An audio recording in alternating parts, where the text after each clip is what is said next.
இது மகிமை நேரம். பிதாவாகிய தேவனாலும் கர்த்தராகிய இயேசு கிறிஸ்துவினாலும் உங்கள் எல்லாருக்கும் கிருபையும் இரக்கமும் சமாதானமும் உண்டாவதாக.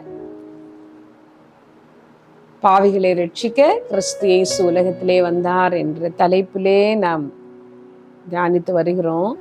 பாவத்தின் தன்மைகளை நாம் பார்த்து வருகிறோம். இன்றைக்கு செய்திக்கு ஆதாரமாக நான் எடுத்துக்கொண்ட வேத வசனம் ஆதியாகமம் 4வது அதிகாரம் 7வது வசனம்.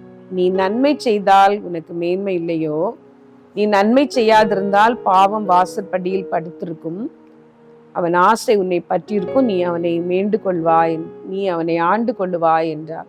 நீ நன்மை செய்யாதிருந்தால் பாவம் வாசற்படியில் படுத்து கொண்டிருக்கும், நன்மை செய்தால் மேன்மை இல்லையோ. ஆதி மனிதர் ஆதாம் ஏவாளுக்கு 2 பிள்ளைகள், காயின் ஆபேல். காயின் தோட்ட வேலை செய்கிறவராக இருந்தார். நிலத்தை பயிரிட்டு அதன் கனிகளில் சிலவற்றை கர்த்தருக்கு கொண்டு வந்தார் என்று வாசிக்கிறோம் வேதத்துல. ஆபேல் ஆடு மேய்க்கிற வேலையை செய்தார். அவர் தன் மந்தையின் தலையீற்றுகளிலே கொழுமையானவைகளில் சிலவற்றை, தலையீற்றுகளிலும் கொழுமையானவைகள் சிலவற்றை கர்த்தருக்கு கொண்டு வந்தார் என்று பார்க்கிறோம். கர்த்தர் ஆபேலின் காணிக்கையை அங்கீகரித்தார், காயினின் காணிக்கையை அங்கீகரிக்கவில்லை. அதை பார்த்த காயினுக்கு தன்னுடைய சகோதரன் மேல் ஒரு பொறாமை, ஒரு எரிச்சல் வந்தது. கர்த்தர் என்னுடைய காணிக்கையை அங்கீகரிக்கவில்லை, அவனுடைய காணிக்கை மட்டும் அங்கீகரித்தார் என்று சொல்லி ஒரு எரிச்சல் வந்தது. அப்படி எரிச்சலோடு இருக்கிற பொழுது கர்த்தர் ஆபேலை, காயினை பார்த்து ஒரு காரியம் சொல்லுகிறார். உன் முக நாடி வேறுபட்டது என்ன? ஏன் உனக்கு எரிச்சல் உண்டானது? நீ நன்மை செய்தால் உனக்கு மேன்மை இல்லையோ, நன்மை செய்யாவிட்டால் உன் பாவம் வாசல் படியில் படுத்திருக்கும் என்று சொல்லி காயினின் இருதயத்தை கர்த்தர் பார்க்கிறார். அங்கே ஒரு எரிச்சலும் கோபமும் இருக்கிறது. இந்த எரிச்சல் வெளிப்படும் பொழுது அது பெரிய பாவமாக, கொலையாக வெளிப்படும். கர்த்தருக்கு அது தெரியும். அதிலிருந்து தப்புவதற்கு ஆண்டவர் ஒரு ஆலோசனை கொடுக்கிறார். நீ நன்மை செய்தால் உனக்கு மேன்மை இல்லையோ, நீ நன்மை செய்யாவிட்டால் பாவம் உன் வாசல் படியிலே படுத்திருக்கும் என்று சொல்லி. நமக்குள்ளே உள்ள பாவ சுபாவங்கள் உண்டு. நாம் மேற்கொள்வதற்கு கஷ்டப்படுகிற கெட்ட சுபாவங்கள் அங்கே உண்டு. பாவத்தின் சுபாவத்தில் ஒன்று அது வெளிப்படும் பொழுது, உள்ளால் இருக்கிற அந்த எரிச்சல் வெளிப்படும் பொழுது, வெளியே வெளிப்படும் பொழுது அது பெரிய பாவமாக வெளிப்படும். நமக்குள்ளே நாம் புலம்பிக் கொண்டிருக்கிற, யோசித்து கொண்டிருக்கிற காரியங்கள் நம்முடைய இருதயத்துல இருக்கலாம். அது வெளிப்படுவதற்கு முன்னால் அதை அடக்க வேண்டுமானால் நாம் செய்ய வேண்டிய ஒரு காரியம், நன்மைகளை செய்ய வேண்டும். செய்யாத பட்சத்திலே வாசல் படியிலே அது படுத்து கொண்டிருக்கோம். பாவத்தின் இன்னொரு சுபாவம், அது நம்முடைய வாசற்படியிலே படுத்து கொண்டிருக்கும். அது நம்மை மேற்கொள்ளும்படி சமயம் பார்த்து கொண்டிருக்கும். அந்த பாவத்திலிருந்து தப்புவதற்கு நாம் நன்மை செய்ய வேண்டும். அதற்கு எதிரடையான காரியங்களை நாம் செய்யும் பொழுது அந்த பாவம் நம்மை தீண்டாதபடிக்கு நாம் பாதுகாக்கப்படுகிறோம். நீ நன்மை செய்தால் உனக்கு மேன்மை இல்லையோ, நன்மை செய்யாவிட்டால் பாவம் வாசற்படியில் படுத்திருக்கும். நான் நன்மை செய்வதற்காக உருவாக்கப்பட்ட ஜனம். நாம் நன்மை செய்ய வேண்டும் என்று வேதம் நம்மிடத்திலே எதிர்பார்க்கிறது. நன்மை என்று சொன்னால் என்ன? வேதத்திலே நிறைய காரியங்கள் நன்மை என்று சொல்லப்பட்டிருக்கிறது. அபிமெலேக்கு ஆபிரகாமை அனுப்பிவிடும் பொழுது, தீமை செய்யாமல் நன்மையே செய்து உம்மை அனுப்பிவிட்டோம். ஆபிரகாம் அபிமெலேக்கின் எல்லைக்குள்ளால் இருக்கிறார். அபிமெலேக்கின் ஊழியக்காரருக்கு ஆபிரகாமை துன்பப்படுத்துவதும் நெருக்குவதும் வெளியே தள்ளுவதும் லகுவான காரியம். ஆனால் அவர்கள் அதை செய்யவில்லை. சுயாதீனமாக அவர் வாழும்படி அவரை விட்டிருக்கிறார்கள். உன் எல்லைக்குள்ளே இருக்கிற அந்நியன் சுகமா இருக்க பார் என்று சொல்லி வேதத்துல நாம் வாசிக்கிறோம்.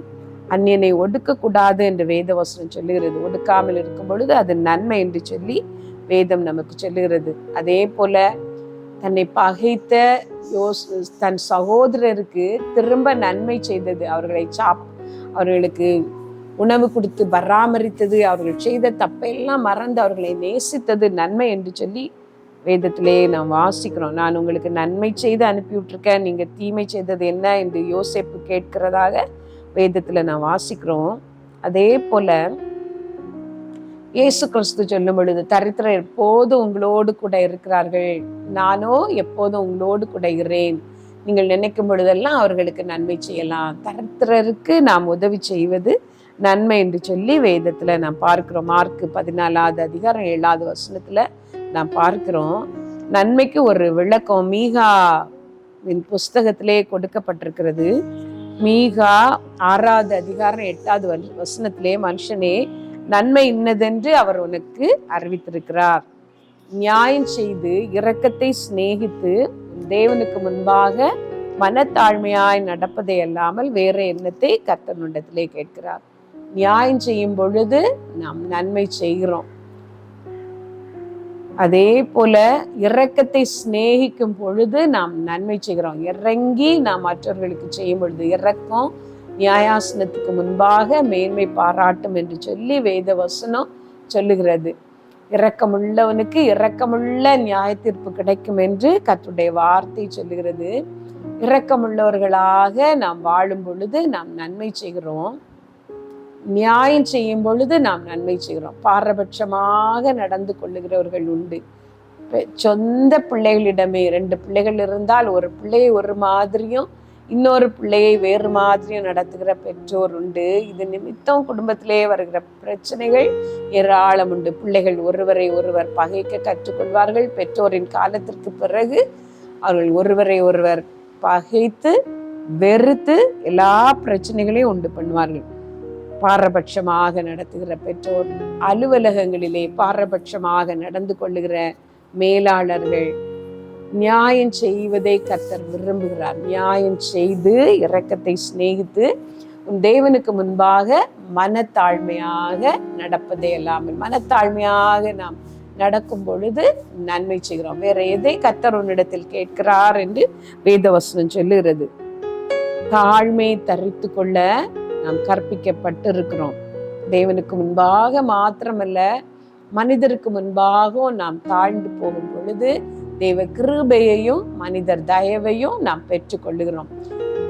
ஆலயத்திலே போகும் பொழுது நாம் தாழ்மையோடு நடந்து கொள்ள வேண்டும் என்று வேதம் நமக்கு சொல்லுகிறது. உன் நடையை காத்துக்கொள், தேவன் வானத்தில் இருக்கிறார், நீ பூமியில் இருக்கிறாய், மனம் பதறி ஒரு வார்த்தையும் பேசாதபடிக்கு எச்சரிக்கையாய் இரு என்று சொல்லி நமக்கு தான் தெரியும் என்பது போல ஆலயத்திலே போய் நாம் நீளமாக பேசுகிறோம். கர்த்தருடைய சமூகத்திலிருந்து நாம் அந்த காரியங்களுக்கு அங்கீகாரம் பெறுவதில்லை. உன் வார்த்தை சுருக்கமாய் இருப்பதாக என்று வேதவசனம் சொல்லுகிறது. கர்த்தருக்கு முன்பாகவும் மனிதருக்கு முன்பாகவும் நாம் தாழ்மைப்பட வேண்டும்.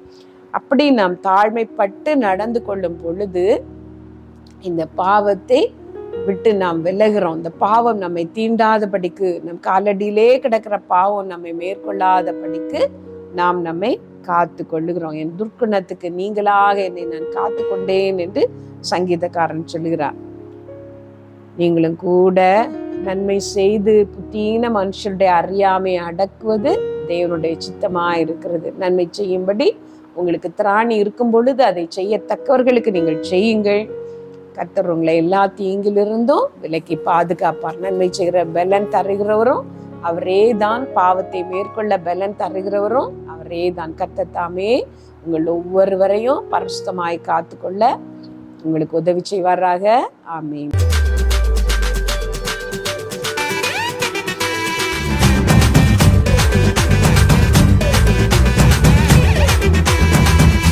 மகிமை மகிமை